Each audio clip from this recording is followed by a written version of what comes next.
Hi hello friends, இந்த வீடியோவில் சிங்கப்பூரில் வந்து எப்படி நம்ம பைக் வாங்கலாம், யாரெல்லாம் வாங்கலாம், அதுக்கு என்னென்ன டாக்குமெண்ட்லாம் தேவை, என்ன ப்ரொசீஜர்ஸ்னு சொல்லிட்டு ஃபுல்லாகவே இந்த வீடியோவில் நான் சொல்ல போகிறேன்.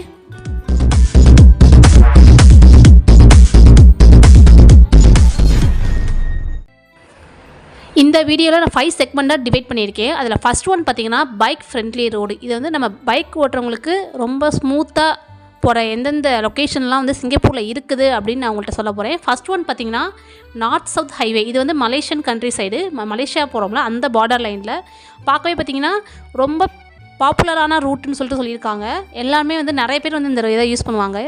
நெக்ஸ்ட்டு பார்த்திங்கன்னா ஈஸ்ட் கோஸ்டல் பார்க்வே. இங்கே வந்து ஈஸ்ட் கோஸ்டல் பீச் இருக்குல்ல, அந்த சைடு வந்து ரொம்ப அந்த ஓஷன் வியூஸுக்கு அதுக்கும் அந்த டிபியில் வைக்கிறதுக்கு, வால்பேப்பரில் வைக்கிறதுக்கு நிறைய ஃபோட்டோஸ் வந்து எடுக்கலாம். எந்த டிராஃபிக் ஜாமும் இருக்காது. ரைடர்ஸ் வந்து அவங்களோட ரைடை வந்து ஸ்மூத்தாக வந்து முடிக்கலாம்னு சொல்லிட்டு போட்டிருக்காங்க. இது ரெண்டாவது பார்த்திங்கன்னா Tanjore park to orchard road. இது வந்து சிட்டி வந்து ஃபுல்லாகவே வந்து கவர் பண்ணிக்கலாம். ரெண்டாவது பார்த்திங்கன்னா புங்கல் பார்க்கு, அப்புறம் சென்டோசா ஐலாண்டு. இதுலேயும் பார்த்திங்கன்னா சென்டோசா ஐலாண்ட்லேயும் ஃபுல்லாகவே வந்து பீச்சுக்கு வந்து தேவையான ஃபோட்டோஸ்லாம் வந்து நீங்கள் வந்து கலெக்ட் பண்ணிக்கலாம். அடுத்தது பார்த்திங்கன்னா சாங்கி கோஸ்டல் ரோடு. இது வந்து இந்த இதுலேயும் பார்த்திங்கன்னா நம்ம பைக் ஓட்டுறதுக்கு ரொம்ப ஸ்மூத்தாக, ரொம்ப வந்து ஸ்மூத்தியாக வந்து போகும். எந்த ஒரு டிராஃபிக் ஜாமோ இல்லை நல்ல பீப்புள்ஸ்லாம் வந்து இது பண்ணுறது எதுவுமே இருக்காது. ஃபாரினர்ஸ் வந்து இங்கே வந்து பைக் வாங்கலாமா அப்படின்னு பார்த்தீங்க அப்படின்னா அதுக்கு என்னென்ன டாக்குமெண்ட்லாம் தேவை அப்படின்னா, ஃபஸ்ட்டு பாஸ்போர்ட் வேணும், ஒரிஜினல் பாஸ்போர்ட்டு.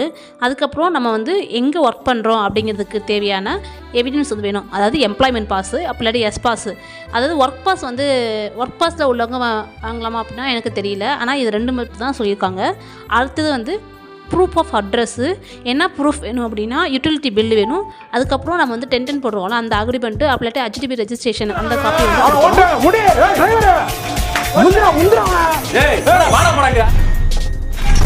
செகண்ட் பார்த்திங்கன்னா மோட்டார் சைக்கிள் மெயின்டெனன்ஸு. இந்த மெயின்டெனன்ஸ் வந்து நம்ம எப்படி பண்ணணும் அப்படின்னா 6 months ஒன்ஸு, அப்படி இல்லாட்டி பர் இயர்லி வந்து பண்ணணும் அப்படின்னு சொல்லியிருக்காங்க. இதுவுமே பார்த்திங்கன்னா ஆத்தரைஸ்டு டீலர்ஷிப். அதாவது நம்ம ஊர்லேயே பார்த்திங்கன்னா நம்ம வந்து ஒரு பைக் எடுக்கிறோம் அப்படின்னா அந்த ஷோரூமில் தான் நம்ம போய் சர்வீஸ் பண்ணுவோம். நம்ம வெளியில் கொடுத்தோம் அப்படிங்கும்போது நம்ம அதுக்குடைய ஜென்யூனான பார்ட்ஸ் எல்லாம் வந்து மிஸ் ஆக சான்ஸ் இருக்குது.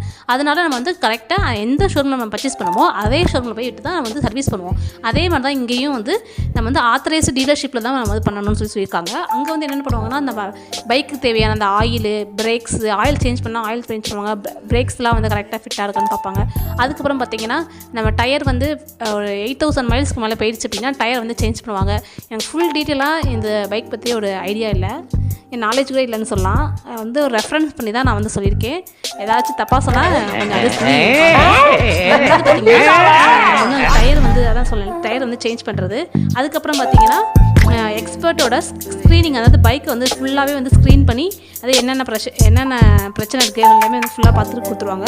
அதுக்கப்புறம் ஃபில்டர், பைக்குக்கு எதாவது ஃபில்டர்லாம் இருக்குமா சரி தெரில, அதெல்லாம் வந்து ஃபில்டர்லாம் வந்து மெயின்டைன் பண்ணி எல்லாமே கரெக்டாக கொடுத்துருவாங்க. அதாவது என்ன சொல்லியிருக்காங்கன்னா எங்கே வந்து நம்ம கரெக்டாக வந்து ஒரு ஆத்தரைஸ்டு டீலர்ஷிப்பில் போயிட்டு நம்ம வந்து பைக்கு வந்து அதே மாதிரி ப்ரைஸ் வந்து எவ்வளோ இருக்கும், அதாவது பைக்கோட விலை வந்து எவ்வளோ அப்படின்னா அதில் 4 கேட்டகரி பிரிச்சிருக்காங்க. ஃபஸ்ட்டு வந்து என்ட்ரி லெவல், அப்புறம் நார்மல், மீடியம், ஹை, லக்ஸுரி அப்படின்னு சொல்லி 4 விதமாக பிரிச்சிருக்காங்க. அதில் என்ட்ரி லெவலில் பார்த்தீங்கன்னா செகண்ட் ஹேண்ட் பைக் கூட இதில் வந்து வர சான்ஸ் இருக்குது.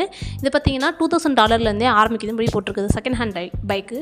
அது எவ்வளோன்னு பார்த்தீங்கன்னா ஒரு 1.5 லட்சம், நம்ம ஊருக்கு காசு 1.5 லட்சத்துலேருந்து 3 மில்லியன் வரைக்குமே பைக் வந்து இருக்குது. அதில் வந்து டிவைட் பண்ணி கொடுத்துருக்காங்க. இதில் வந்து என்ட்ரி லெவலில் பார்த்தீங்கன்னா அந்த கோண்டா, ஹெமகா இந்த மாதிரி வெரைட்டிலாம் வந்து வரலாம். அது என்ட்ரி லெவல்லையும் நார்மல் அந்த லெவல்லையும் வரலாம். ரொம்ப ஹை ப்ரைஸ் வந்து எவ்வளோ அப்படின்னா அந்த BMW சொல்லிட்டு ஒரு பைக்கு இருக்குது. அதெல்லாம் பைக்லாம் சரியாக தெரியாது, நான் எல்லாமே ரெஃபரன்ஸ் தாங்க. அடுத்தது பார்த்திங்கன்னா லக்ஸுரி பைக்கு. அது பார்த்திங்கன்னா அதுதான் நான் சொன்னேன் 3 மில்லியன் வந்து அந்த பைக்கு.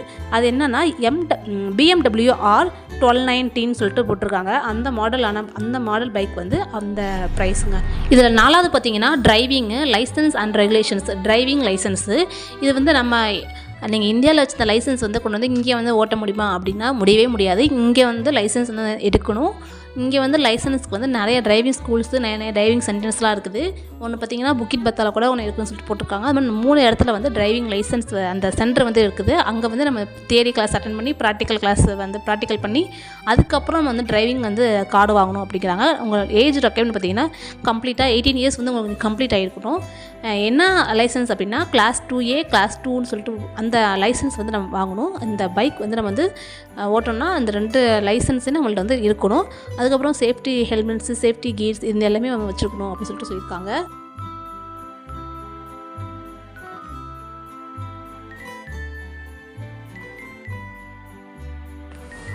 நம்ம வந்து இந்த லைசன்ஸ் மட்டும் இல்லாமல் அடிஷ்னலாக நிறைய சர்டிஃபிகேட்ஸ்லாம் நம்ம வந்து வாங்கி வச்சுருக்கணும். அதனால என்னமோ தெரில, இங்கே உள்ளவங்களாம் பார்த்திங்கன்னா பைக்கோட கார் தான் நிறைய யூஸ் பண்ணுறாங்க.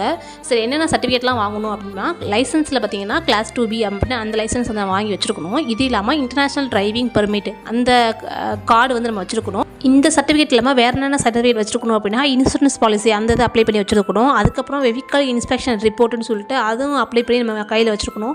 எப்பயுமே பார்த்திங்கன்னா நம்ம ட்ராவல் பண்ணும்போது வந்து எல்லா டாக்குமெண்ட்டும் நம்ம வந்து வச்சுக்கணும். ஏன்னா திடீர்னு எங்கே வேணால் போலீஸ் வந்து இது பண்ணி கேட்பாங்க.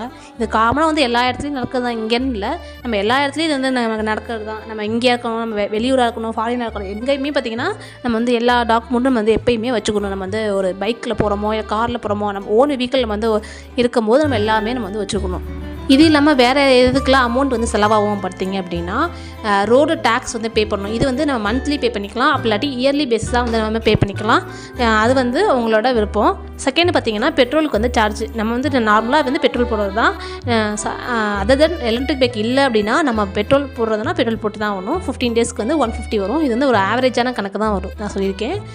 அதுக்கப்புறம் பெட்ரோல் பங்க் பார்த்திங்கன்னா பெட்ரோல் பங்குமே ஒரு என்னென்னா நம்மளே செல்ஃப் சர்வீஸாக போட்டுக்கலாம். நம்மளே போயிட்டு செல்ஃப் சர்வீஸு நம்ம வந்து கார்டை வந்து இது டேப் பண்ணி நம்மளே வந்து போட்டுட்டு வந்துடலாம். நம்ம ஊரில் பார்த்திங்கன்னா அவங்க போடுவாங்க. இந்த இடத்துல இது புதுசாக இருந்துச்சு பார்த்தேன். வேறு எதுக்கு வந்து எக்ஸ்பென்ஸ் ஆகும் அப்படின்னா இன்ஜின் ஆயில் வந்து $12 பெர் மந்த்துக்கு வந்து நம்ம வந்து இன்ஜின் ஆயில் வந்து போடணும் அப்படின்னு சொல்லிட்டு போட்டிருந்தாங்க. இதே இல்லாமல் வேறு என்னென்னா ஹெல்மெட் அசசரிஸ்னால் அந்த சேஃப்டி ஜாக்கெட்ஸு அந்த தேவையான இது பொருள்லாம் பார்த்திங்கன்னா அது வந்து ஒரு $300 மேலே வந்து போகும் அப்படின்னு சொல்லிட்டு போட்டிருக்காங்க. அதுக்கப்புறம் வந்து இந்த டோர் டேக்ஸுமே பே பண்ணுறது எப்படின்னா அந்த பைக்கோட கிளாஸை பொறுத்து, அதாவது ஹை பைக் லக்ஸுரியான பைக்குக்கு ஒரு ப்ரைஸும் ஒரு நார்மல் பைக்குக்கு ஒரு ப்ரைஸும் 2 பைக்குமே டிஃப்ரென்ஷியேட் ஆகுது அந்த ரோடு டேக்ஸ் வந்து கொண்டு.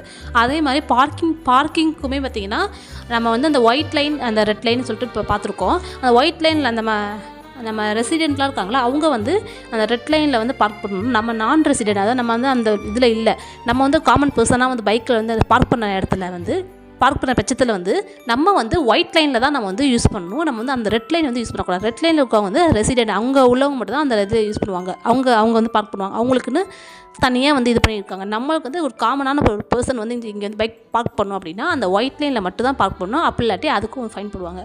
நீங்கள் இந்த பார்க்கிங்லேயே பார்த்திங்கன்னா உங்கள் பைக்குக்கு ஏற்ற மாதிரி தான் பார்க்கிங் சார்ஜுமே வந்து டிஃப்ரெண்ட் ஆகும்.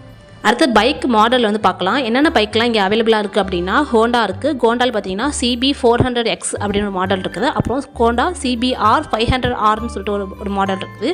இது இல்லாமல் யமஹாவில் பார்த்தீங்கன்னா யமஹா MT7 சொல்லிட்டு ஒரு மாடல் இருக்குது.